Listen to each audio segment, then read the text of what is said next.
हिंसा के बाद अब नेपाल में सेना ने मोर्चा संभाला है और इन सब के बीच बड़ी खबर यह है कि नेपाल की जेलों से फरार कैदी मुश्किलें बढ़ा रहे हैं। तो वहीं दूसरी बड़ी परेशानी है नेपाल में फंसे लोग, जो कि इस विद्रोह के बाद कर्फ्यू की वजह से नेपाल में फंसे हैं। नेपाल में अब क्या है हालात, देखिए इस पर हमारी एक ग्राउंड रिपोर्ट।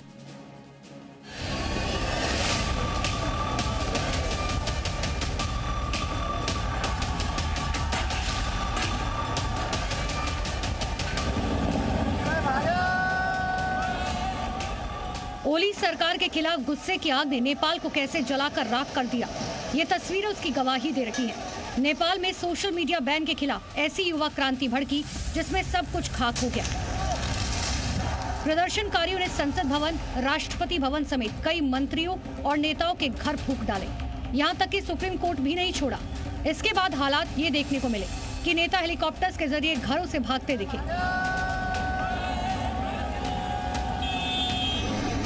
तस्वीरें देखिए, ऐसी ही तस्वीर लगभग हर बड़े नेता के घर की नजर आई, जहां घरों के बाहर प्रदर्शनकारी जमा थे और नेताओं ने हेलीकॉप्टर से भागकर अपनी जान बचाई।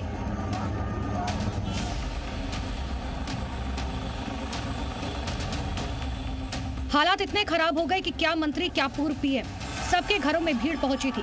ऐसे एक वीडियो पूर्व पीएम पुष्प कमल दहल प्रचंड की बेटी के घर का भी सामने आया, जिसमें प्रदर्शनकारियों ने घुसकर तोड़फोड़ की।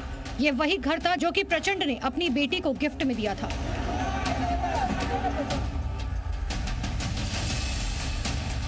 इसके अलावा नेपाल में बड़ी चिंता बढ़ाई जेल ब्रेक ने भी, जहां प्रदर्शन के दौरान अलग अलग जेलों से 15,000 कैदी फरार हो गए। ऐसी ही एक जेल ये भी थी जिसे कल तोड़ा गया था। यहाँ कैदियों और सेनाओं के बीच भिड़ंत हुई थी। सेना ने जब यहाँ पर हथियार दिखाए तो निश्चित तौर पर यहाँ पर जो है उसके बाद की स्थिति बहुत ही गंभीर हो गई थी। सेना ने मोर्चा संभाल लिया और उसके बाद सारे कैदी को अंदर किया गया।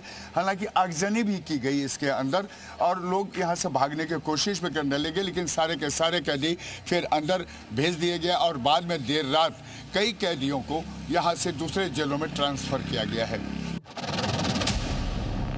काठमांडू के सुंदरा जेल के बाहर अब नेपाली सेना तैनात है।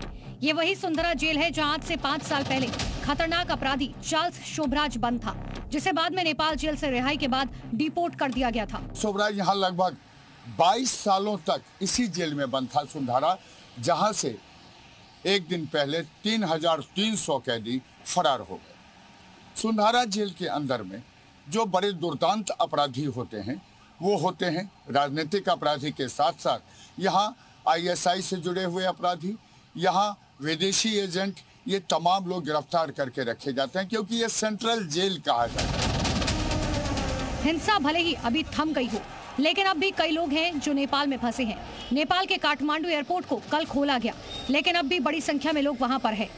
इसमें भारतीय भी शामिल हैं जो पशुपतिनाथ दर्शन के लिए गए थे।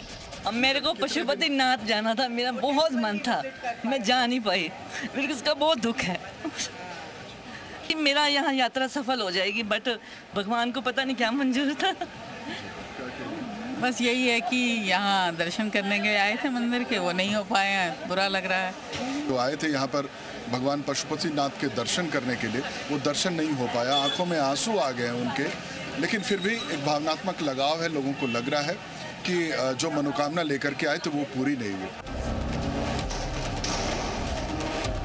नेपाल में हिंसा के बाद आज का दिन काफी अहम साबित हो सकता है।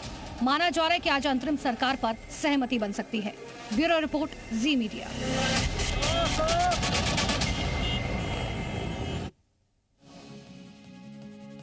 सिद्धार्थनगर में भारत नेपाल बॉर्डर पर पुलिस सतर्क है और जिले की 68 किलोमीटर सीमा नेपाल से लगती है।